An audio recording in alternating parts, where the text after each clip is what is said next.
Welcome to the Good Rookies podcast. My name is Fahim. And my name is Nelly J, y'all, and we are Good Rookies. That's right. What's going on, everybody? Happy Good Tuesday to you all. And folks, it is episode 29. Y'all, we are, first of all, happy Good Tuesday. But first of all, we have an exceptional guest on our podcast, okay? You know, Black girl magic, like queens. This is an actual queen we have in the building. So I want y'all to stand up. Fahim, please introduce who we got. All right. So we have a woman of many hats. Just to name one of them would do a disservice. So what we'll just start with is she's the head coach for St. FX basketball. And from there, as we go on to this podcast, we'll be able to narrow down and chip away at the other things that she has going on, because this could be a very lengthy intro. Let's welcome Liana Osei to the podcast today. Coach Lee, Coach Lee, Coach Lee, Coach Lee, Coach Lee. What's up, Coach Lee? How you doing today? Well, I'm tuning in from Antigonish, Nova Scotia, aka the Nish, and I'm really happy to be on Good Rookies podcast.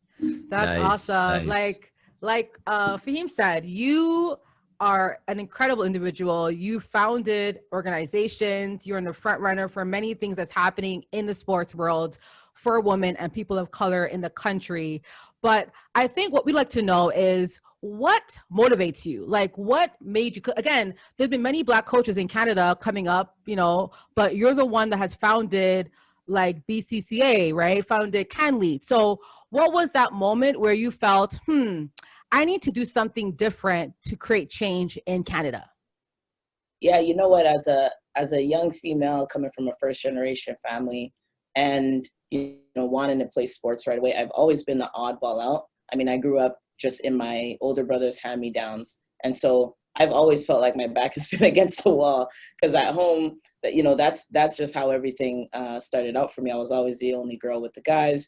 Then when I went to school in the States, I was the Canadian with the accent.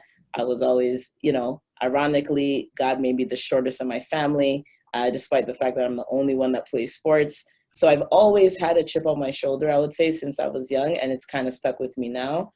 And I do want to shout out the fact that I wouldn't be here without some inspirational, God-fearing, mainly coaches and people I met in the sports space to help me guide my path. That's incredible. And I mean, folks, if you don't know who Coach Liana is, get familiar. Fahim? Oh, yeah. We're definitely going to have her link in the bio so you can get familiar for sure. First of all, I want to touch upon James Harden. So we all know what happened with Harden. He was with the Rockets, didn't want to be with the Rockets, pushed his way and forged his way into Brooklyn with the Nets. Left behind a very disheartened Houston franchise and fan base. Well, we just found out just very recently that they're looking to retire James Harden's jersey after how he left. What's your thoughts on that real quick? I was surprised. I'm not going to lie. Especially when they gave him his restaurant 0 rating. That wasn't open in the first place. I just think that James, even afterwards, he said his behavior was not good, right? And this is a problem with the NBA. I feel like, I don't want to be mean, but there's quite a few spoiled brats in the NBA. I'm going to say it like that. Like, I think a lot of these guys, they do things because they want their way. And when they get their way, they're happy, they're fine. It's like, we need to that culture is not healthy, it's toxic. And I'm happy the Rockets are taking the high road and they are going to retire his jersey, because I think he is one of the best, or it could be the best player ever in that franchise thus far. But I just think that it's good that they're doing it. I think it's nice, but it still stings me how he did, or what he did in the last months before he left the franchise. It's very ugly and toxic and kind of spoiled bratish. How about you, Liana? Your thoughts on that? You know what? My thoughts is, I think it's a public relations thing. You know, I think they're just trying to make the best out of what has happened, because everyone's commenting on it. And obviously, James Harden had his homecoming, and and did the damn thing for all intents and purposes. And I think they're looking at it like, well, how do we make something positive out of this? And James Harden, I mean, he went on record and said like the way that he left wasn't right, and he felt like from an agency standpoint there was only so much he could do. I didn't know that they were going to officially retire his jersey. I heard the rumors, but my question would be, why now? Why aren't you just waiting until he actually finishes his career then? I mean, like, you're going to retire the man's jersey like right after he came and played back there. So to me, I think this is a public relations thing that the Houston Rockets front office is trying to get ahead of. Fair point. That's a good point. Now, Nelly J, what you were mentioning about Harden and being one of the best, he definitely is one of the best Rockets ever, but shout out to Olajuwon, yeah. Right, shout out to. No, what's funny, I said it, I'm like, hold up. He's obviously, I think he's the best ever. Yeah. Harden is probably the next one. But he's in that conversation. Yeah, Barkley played there also for a very, very short period of time. Houston's had some great players, but what I do think, Houston, it's not like, for instance, New York or Los Angeles Lakers, one of those franchises that are storied for a long time. So in regards to the players that have come through Houston and played for the Rockets, Harden would have to be in the conversation for a top player. His jersey should be in the rafters. What you're mentioning, Coach Lee, in regards to timing, I do agree. The timing is kind of off. But the reason why I think this is kind of interesting is it kind of reminds me of the situation we kind of have with Vince Carter, where Vince was here. He was, he left on not great terms. And even to this day, depending on what circles you speak in, people still kind of shun him a bit. They're not giving, time has kind of healed the wounds. But I'm pretty sure we all agree right now, Vince Carter should have his number retired, correct? He should have a statue, man. Yeah, right, should put up a statue, damn it. Right. So we haven't got it yet, and Vince actually just gave some money to a private school called J. Addison for Black and Indigenous people of color that are students. That's correct. Right. So I don't know what the Raptors are waiting for. I know there was a lot of hurt feelings, but it's again in the context of how the NBA does sport. Look at the standard. Like we have nothing, and Houston turns around before NBA All-Star Weekend and talking about retiring James Harden jersey. Well, you know what? I think the retiring came because of all of the issues with the Black coaching and what's happening there. That's what I think. I think it's just, so you know what? There's like Black History Month ended, fire, hire. Oh shoot, we look bad now. Let's give Harden a retirement jersey. Like the timing is just really off for me. I'm sorry. It's suspect. Trying to confuse us and trying to distract us. So in regards to the hiring process, Nelly J, what you're mentioning, that is correct. Houston, so it started with Minnesota. The Timberwolves had Ryan Saunders, kind of struggled, team not doing well, underachieving, and they got rid of Saunders, and within 11 hours had a replacement for him already, being the assistant coach for the Raptors, Chris Finch. That did not go over well with a lot of the coaches due to the fact of just the hiring process, what happens when coaches are let go. Even more recently, just to present, right, maybe just last week, you had Lloyd Pierce, who was in Atlanta, who had a team that's normally never in the playoff hunt. Here they are now, they're overachieving, playing very well good basketball, and he got let go and now replaced with Nate McMillan, who is a Black coach, might I add, who came from Indiana. Shout out to Nate McMillan. But people like other coaches, non-Black coaches are coming out and coming to defense of the coaches that are getting let go. Rick Carlisle from the Dallas Mavericks came out with a memo and stating in regards to the process, what's happening with a lot of these coaches and how they vet them. Popovich came out with for defense of the Lloyd Piercing firing. So what's your thoughts in regards to just the hiring process, just the status of Black coaches and the lack thereof in the NBA? Well, it's interesting, right? Because the NBA is 80% Black, but they only have, to this day, I think 5, maybe 6 coaches max that are Black, head coaches, right? That's not okay. There's so many assistant Black coaches in the NBA, but they're not getting head coaching positions. The question we have to ask is why, right? Is it the GMs?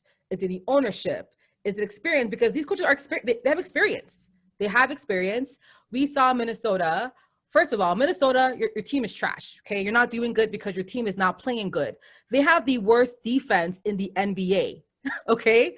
So to me, fine, let go of Ryan Sanders, okay, you're not doing well, but then you hire Chris Finch, who is an offensive coach, and your issue is defense. So I don't understand the logic behind that hiring, first of all, when you have someone like Vanderpool, who has been there, knows the culture, knows the team and the players very well, give him a chance to coach interim, because remember, it's a short season this year, coach from what, March to May, give him the opportunity to prove to you guys that he can do the job, and then afterwards, hire Finch if you need to, but give him that opportunity. The problem is that I feel like Black coaches are getting canceled too quickly versus white coaches, and I feel like when the chance is there for them, I don't feel like some GMs are giving them the chance to have a push for that job.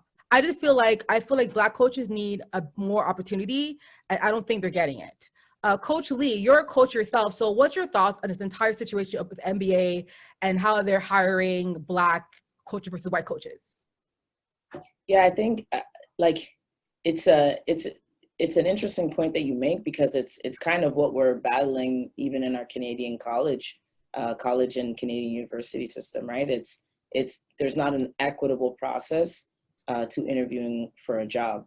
And so what that means is there's a lot of room for implicit bias to come in and play a hand. So it's going to be nepotism. It's going to be cronyism. You're just more likely to hire someone who looks like you or that you know and have a relationship with. Now, it doesn't mean that's never going to be a Black person, right? Like Nate McMillan, who is a long tenured coach in the NBA, obviously knows what he's doing. Nobody is just giving him something for free. Mm-hmm. But statistically, because there are fewer of us, it just reinforces the reality that we're not going to be able to have a fair shot at those opportunities. And so I think across the board, I actually think the NBA should adopt the hiring rule that the NFL has, right? So the Rooney Rule. The Rooney Rule. Right.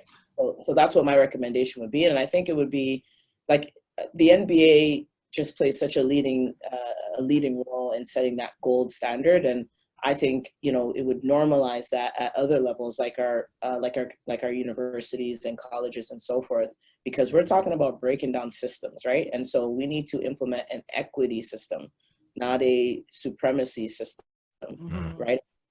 Different types of supremacy. So those are my thoughts. I think there should be more equity, and the person that is the most qualified should get that job. But the challenge is when it's just my boy that, I just knew, old boy at Raptors for how long.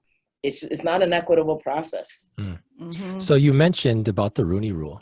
So in theory, the Rooney Rule is amazing, but in actuality, I'm just not sure of the turnaround that we're seeing in regards to Rooney Rule. I know at this earliest stage of it, if it's really so far proving to be successful, when you can have the Super Bowl with the plethora of different Black coaches on there, and it doesn't seem like a lot of coaches are being, even in the talks for these positions coming forward. Nelly J, what do you think about the Rooney Rule? So far in the NFL, the Tampa Bay Buccaneers, the champs, they had the most diverse staff. They had 2 female coaching staffs, assistant head coach that was Black, and 2 Black coordinating coaches as well.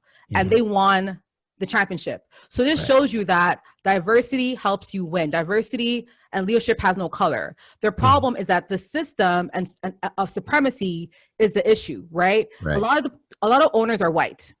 Right. And so they need to understand that, I understand this guy looks like you, but doesn't mean he's the best candidate because of how he looks like. And that's the issue, is that they're basing off of what they look like and their comfort zone, and not basing off of what's right for the organization. And the problem we have is that a lot of these guys are older. They grew up in a very old, like these guys are like baby boomers. And back in those times, their mentality was different. So I feel like we'll see changes once our age kind of gets older and we're making those decisions. But our parents' age people are doing this stuff, right? So, and they're mentally, how can they change their mentality? That's a hard thing to do. The Rooney Rule hasn't worked in NFL thus far, and they're aware of it. For example, Mike Tomlin, he's the NFL head coach, but hasn't hired a black person on his team. Right. That is a problem, right?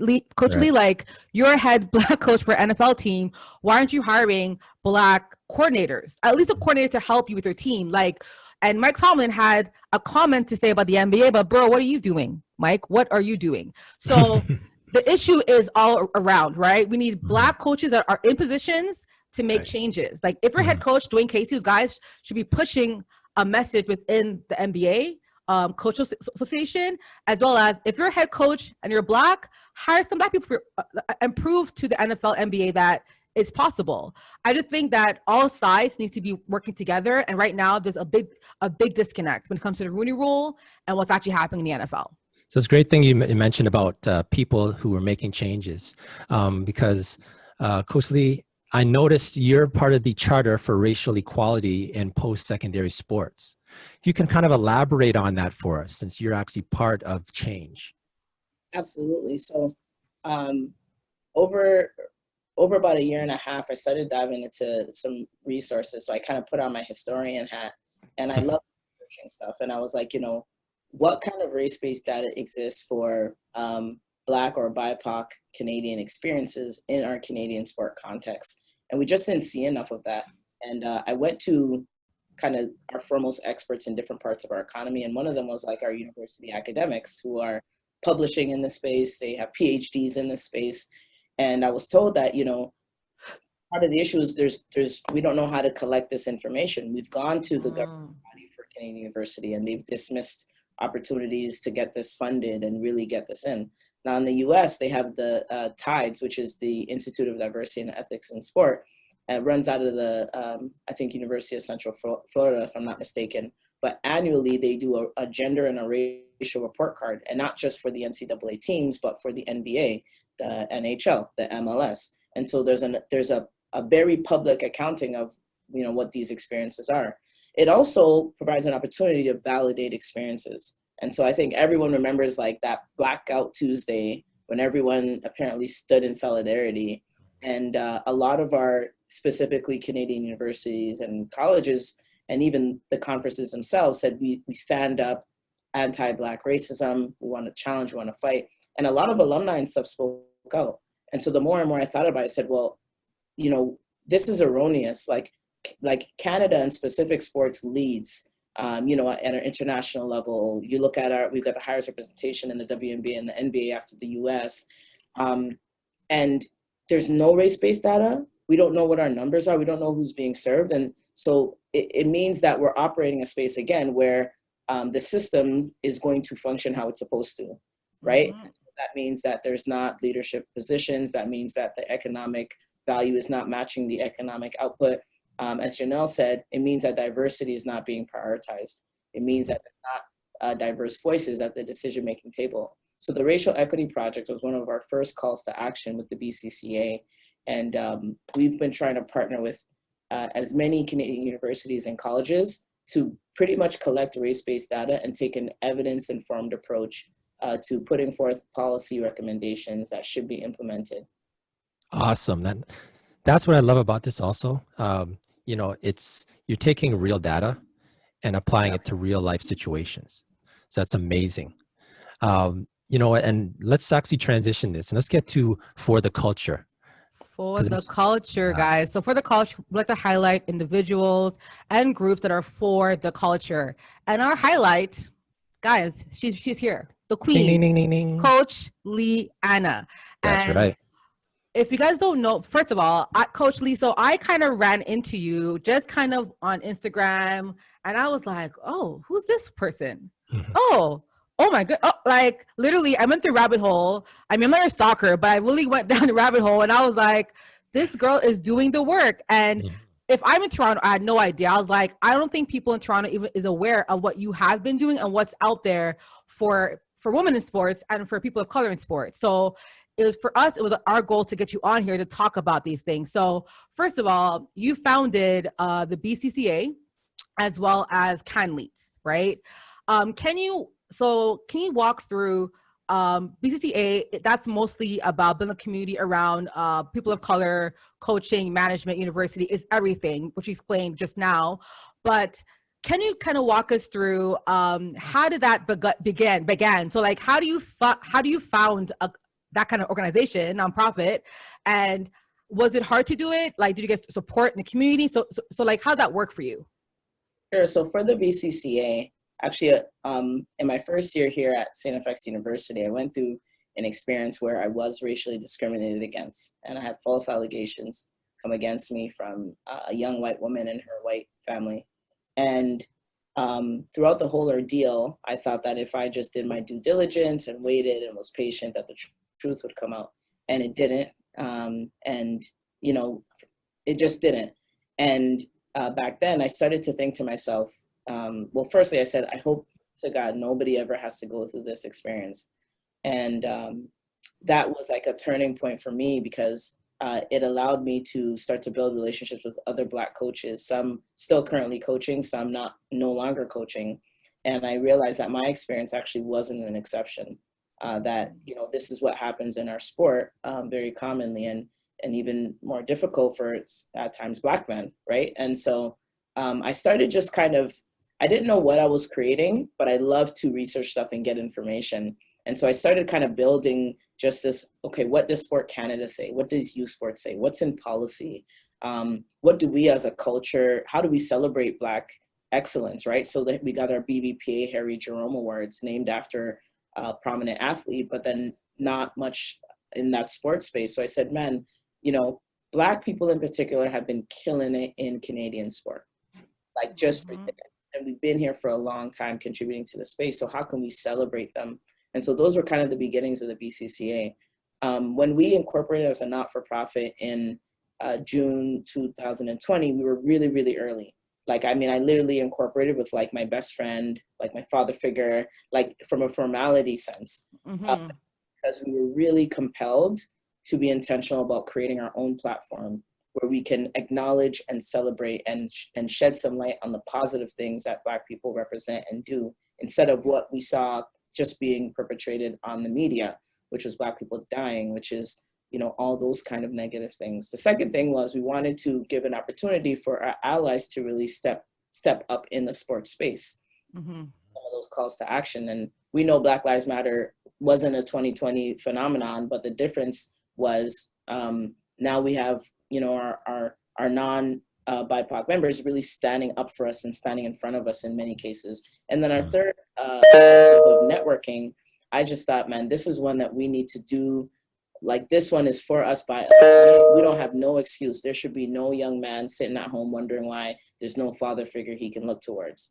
You know, there's no reason why as a female coach or as a Black academic, you can't connect with someone that can relate to you and what you might be experiencing. You know, I'm a young Black female in a town of 4,000 in rural Nova Scotia, in a place where like systemic racism runs deep. Like, so what is it for us to intentionally create a platform where we can network and where we can provide mentorship and do those kinds of things? So those are the three kind of objectives we had, and we're really, really early. So I would say, you know, I wouldn't consider myself, I feel like a lot of Black people, we have entrepreneurial spirits, but I'm not an expert in the space. And so part of what I've been doing is just understanding how important deference is, and talking to people who have experience in running not-for-profits, sitting on boards. And I'm, I guess through the process of us growing the brand, I'm also doing a lot of learning. And so I'm really grateful for my team, but beside me, behind me, around me. But to your question, Janelle, about how have we been received, I think we've had a lot of really positive individuals and organizations step up. I think part of that was we've never done anything in the Black space, so this looks like a natural person to connect with or organization to connect with. So, I mean, you can look at it a little bit cynically. I like to think a lot of the people that I've met and that have and that are actively doing things with us. Like I've got former teammates. We've been able to partner with the Coaching Association of Canada, just like allies through and through, supporting us in terms of giving us advice and so forth. But I think we're at this time where not just in the sport world, but you look in our corporate space, you look in our government space, everything's in alignment. It's like we've just woken up to the fact that Black people have been disserviced. We've been here for more than 400 years. So like, this ain't a February thing. This is let's do better. Now that we know, let's do better. Mm-hmm. Absolutely. And I think what you just touched on was important, was that, for those listening, you don't really need to know everything to start something like this. I think sometimes people are like, oh, I don't know enough. I think Black people sometimes we're so quick to not try because we're not the best. But like you said, I'm learning as I do this. Like, I'm a founder, but I'm learning this journey. And I think we need a lot more people to do that, because if we only do things once we know it, nothing will ever get done, right? Mm-hmm. It's about that journey. So that's awesome. So it's called the It's called the Black Canadian Coaches Association. So folks, look it up, bcca.ca, join the organization, be part of the community. I know I joined, and I'm very excited for that. And then the other group you founded was Canletes Sports, and that's more for empowering women in sport. So can you talk about why you felt that was important? Sure, absolutely. So Canletes is a manifestation of how I wanted to give back to the community. I had just spent a few years in the States. This is dating back to 2011, 2012. I decided to move back home. At the time, I was sort of estranged from my family. I had a pretty tough high school years before I had left for university. And I moved back home, and I found that I think partially I was blessed enough to be good in basketball, and so I was very visible. But I had started my coaching career at Eastern Commerce and in the boys side. And so I was doing a lot of training and coaching even before I left for school. So when I came back, it was just like, that was the arrangement I had with my mother at the time. It was, I was going to take this gap year. I was going to work, these graveyard factory shifts. But then the trade-off was like my weekends and my days, I was going to be giving back to the basketball community specifically. And so I was doing some talent identification for Ontario basketball. I was writing articles for North Pole Hoops. I was just all over, going to Team Canada tryouts, right? Like just trying to soak in and trying to see how I can take that next step. And I saw a niche in the market. Number one, I realized that there was nothing for women. There was no platform. People didn't cover, there were no social media posts. There was no websites. There wasn't anything like that. I would say the one platform that existed, and I don't know if you guys ever heard about it, but it's called Hooptown GTA. So it was put out like years ago by this gentleman named Rick, and he still does it now. And so he kind of reports like high scorers, right? And so like you'll get a picture, 25-point club. But outside of that, there was nothing. In contrast, our guy side is like just really ballooning. And like I had grown up on the guy side. I was very much entrenched in the guy side, but I said, it's a shame that there's nothing for our young women. Then I had some of my peers or young women who look like me say, Coach Lee, like, I want to get a scholarship to the States. Like, how do I navigate this? I had parents like, could you help us train our son, help us train our daughter? And so I made a decision that just being a female, trying to grow through sport, like I wanted to do everything I could to enhance those pathways. And so we've been able to do everything from recruitment consulting to showcase camps to like even leadership development and financial services. And I would say like our biggest jump came a couple years after we were created. So I started Canletes, my late brother gave me my first $100 to register it as a business in Ontario. And then I actually went off to school. And so I was like trying to do it and then mostly dedicated to it in the summertime. And my former high school coach, Kareem Griffin at Eastern Commerce, he was doing a lot of events in the basketball community and not just in the women's space, but he had been a female coach. And he said, Lee, like we should just merge these. And I was like, oh yeah, okay, like 100%. And so he's really taken it to that next level because while I was finishing up my school for that 3 years, he was doing a lot of day-to-day kind of grind stuff. I'm just proud to say it'll be 9 years, about a week from now that we've been doing Canletes, and we've been able to help like hundreds of girls make the jump from high school to prep school, be identified by college, university scouts in Canada and the US, sometimes even helping with their pro experiences, right? And so for us, it's not just about targeting the high performance athletes, even though like we identify them, we promote them. It's about like being intentional about the recruitment and retention for women in sport. And so our long-term goal is to branch out into other sports, but basketball has just been a great one, specifically in the Ontario area. So we're really looking to grow in that area. And actually the last year, while everything has been shut down, the NCAA athletes have been playing. And so our team has actually just been really scoping out like who are the Canadians doing what in the NCAA. And if you check out our social medias, we've got a player of the week, player of the day, player of the month. And actually now as the conference tournaments have started in the NCAA, we're going to put out like the freshman of the year and the player of the year. So it's just really cool because again, like I have a creative mind, but now like, again, with Kareem and our team, like we've got a great group of all volunteers. Like we've been able to do Canletes with no funding ever, right? So when people are like, support Black people, support Black organizations, we're sitting there like, yeah, it'd be nice.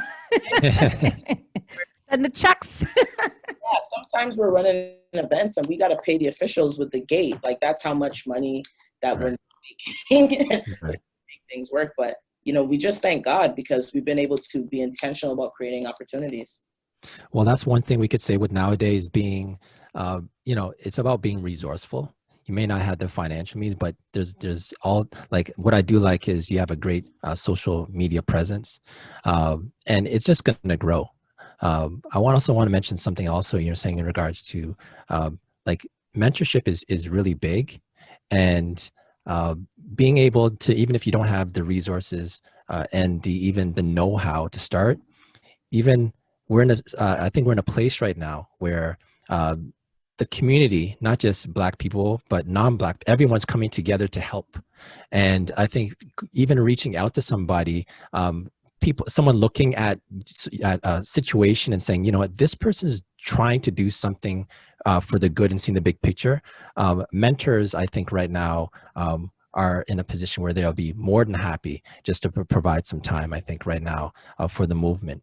One last thing when we're on the way out of this for the culture segment is I want to mention the Jane and Finch Boys and Girls Club. You want to, in like maybe 2 minutes, just get into your involvement with that. Absolutely. So I grew up obviously in the Jane and Finch community. Often at Oakdale Community Center doing a lot of my Raptor ball before I really started getting out there for basketball. But it was this whole like connections versus lane thing, right? So you kind of had to know who you're walking with, watch the colors you wear, all that stuff back in the day. When I finished my my undergraduate degree, I did a 1-year master's at Laurier, and I said to myself, I don't want to finish my master's and then not have a job. So I'm gonna start looking for a job. So I literally jumped on Kijiji, and the Jane and Finch Boys and Girls Club was hiring. And when I went, the director at the time was an American. His name was Mike. They call him Big Mike. And he was like, he looked at my resume. He's like, you're overqualified. I was like, no, I'm not overqualified. Like, I could do whatever. Trust me, I could do it. And then he was like, well, like we have a cleaning position. And I was like, okay, so I'm African. I know how to clean. Like, you ain't got to do that. So they literally, they had me sign like 2 contracts. So I became the administrator and actually the cleaner. And so like in one day I would be like running our sport programming and then doing our after school kind of program, heading to Westview to do study hall for the boys team there. And then in the evenings or in the early mornings, I'm like cleaning the toilet, mopping up, right? So it was a unique experience for sure. I would say my colleagues definitely made it eventful. The kids were able to service in the Jane and Finch community. There's 7 schools, I believe, that we were running after school programs for. But it was just great to be part of a team. It was like my first kind of real official job. I had mentioned before I had gone back to school, I was working some like graveyard shifts with like newcomer groups. I couldn't speak English. I was just trying to, so I was really humbled. And I was like loud and proud. Yep, I do paperwork and I clean the toilets. Like that's what I do. That's what I do, y'all. I love it. But I was able to like connect with the community, and for me, it really came full circle because I actually like that's where I grew up, right? Mm-hmm. So I saw myself in those kids, and I've got such an amazing, I've got amazing memories from working at the Jane and Finch Boys and Girls Club. So shout out the team, St. Albans Boys and Girls Club. You guys do the dang thing, and we've been here. We're going to keep supporting the kids in these areas. Awesome. That's awesome. So thank you so much, Coach Lee, for that. Guys, that's for the culture. As Coach Lee just said, please donate, support these groups. Canletes.ca, BCCA.ca. We're going to have all the links and the websites, so you can't see, you don't know where to go. We're going to provide that for you guys for sure in the intersection below, for sure. That's right. That's the movement.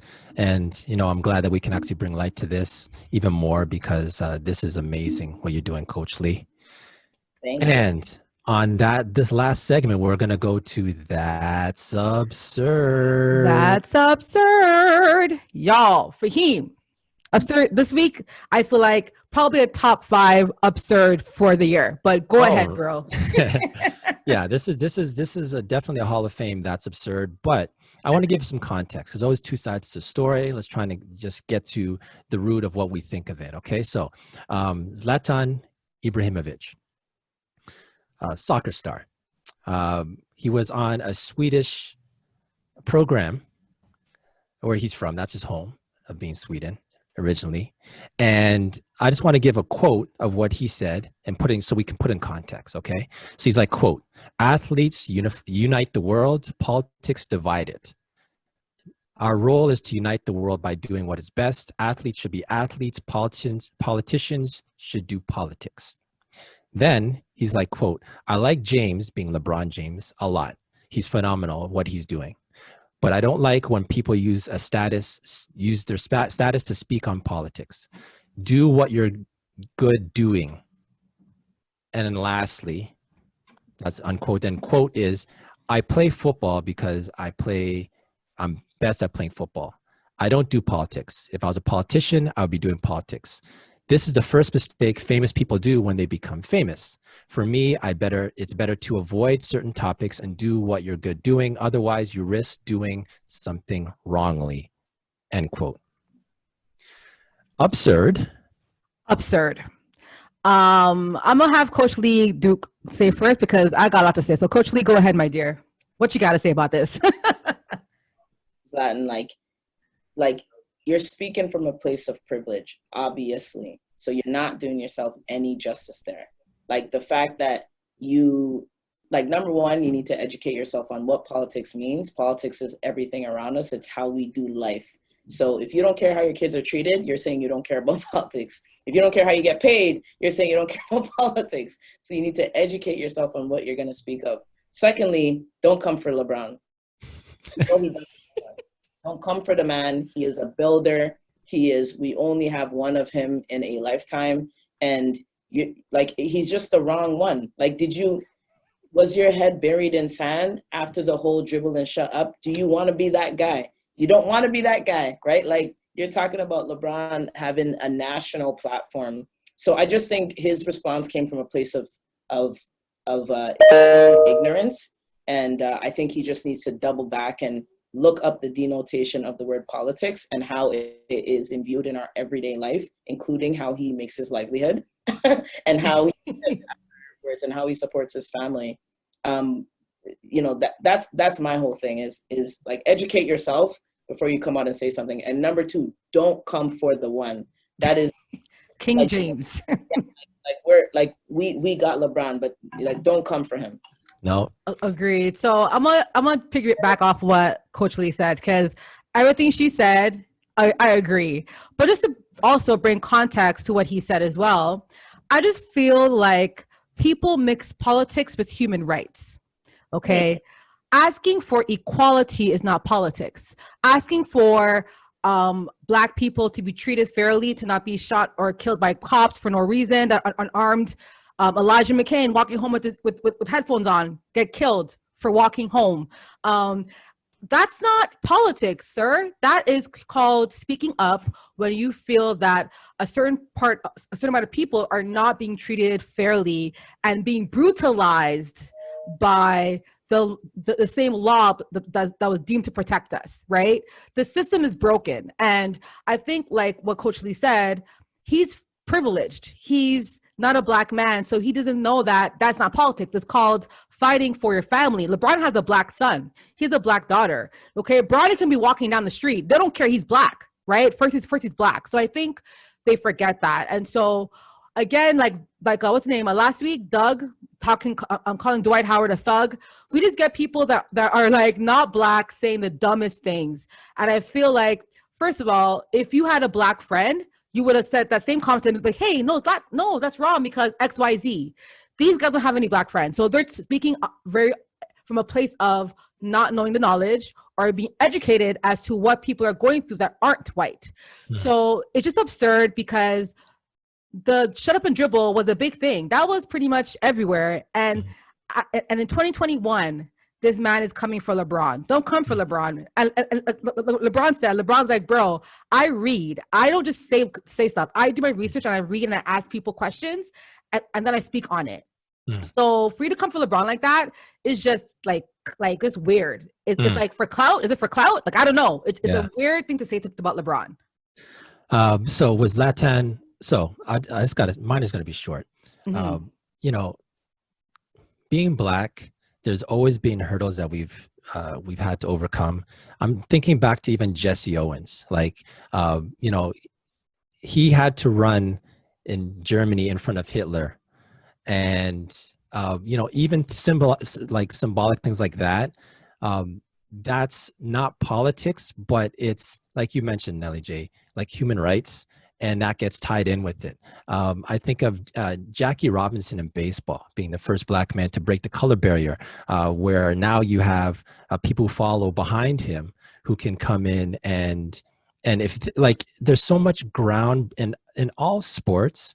Keep in mind, black people we're on the outside looking in. And it just took in each sport Willie O'Ree in hockey, it just takes one person to come in. And that move is not based around politics, but like you mentioned, human rights. And what Zlatan, unfortunately, you know, he can't relate. You know, he can't relate to these movements. So I'm like, we're all on the same page with this. He's really it's completely absurd that he'd think that. He had an opportunity to clean it up and he didn't. He doubled down on it, which is rather unfortunate. But these are legacies that we're talking here. Like, we're talking Muhammad Ali. Like, I'm talking, all our legends that we mentioned, after they're gone, rest in peace, that's part of their legacy. Their politics is part of their legacy. I want to end it with this. Coach Lee and Nelly J, you've been saying it. I just want to summarize it by saying, if you take shots at the king, don't miss. Don't miss. This is LeBron James. Don't take shots at the king because it's not a good look. Not a good look. Nah. And let's wrap this up. So this is episode 29. 29, y'all. Woo! What a great episode. Coach Lee, you talked the things today, girl. Thank you for coming on the podcast and blessing us. Right. We love to give all our guests a chance to do a shout out. So the floor is yours. Thank you. I'd like to shout out my team.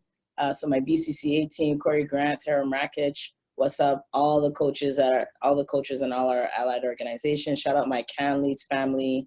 John, you know what it is. Michelle, Janelle, Kareem, LT, Tevya. You know, we're doing the dang thing. Let's keep going. I know we're in an incredible, dangerous, safe, crazy world right now, but we got to continue to lean on one another. Amazing. I want to shout you out, Coach Lee. You're a trailblazer, you're a leader, and you're very humble. You're like, yeah, I did this, you know, it's kind of like, and I'm like, girl. So we thank you so much for coming on the podcast. Folks, again, please check out www.thebcca.com. It's free membership. Anyone can join. This is for anybody, allies, people of color, no matter what. Be part of the group. Donate, support, and let's try to make some changes in Canada. The person I want to shout out again today, I want to shout out Andrew Miller. So Andrew Miller has been a past guest on the podcast. He's been on television shows. He was on Big Brother Canada, the first one. He actually dropped for the Good Rookies team a case of beer just to kind of support our content. You know, we're all about empowering people of color, but of course, we want to highlight folks that are doing great things for us in Canada. So thank you, Andrew, for dropping this off. We appreciate all your support as well. Fahim? I want to shout out Coach Lee. Thank you very much for coming through, elaborating on the many things that you have going on. I want to wish you the best in what you have going forward. You have our support. And, just word of mouth is the strongest form of advertisement. So we're advocates for what you're doing. We thank you very much. And I just want to mention once again, you can sign up for a free membership at www.thebcca.com. It's a free membership and anyone can join. And if you've taken in the podcast and you love the content, we want you to get in there and get involved with this. Absolutely. So that's episode 29 in the books. 29, y'all. Please, of course, comment, share with a friend, like it if you like it. And of course, we're everywhere. We're on That's YouTube. right. We're everywhere. The Rookies Podcast. We're here for you. That's episode 29, and we out. Peace.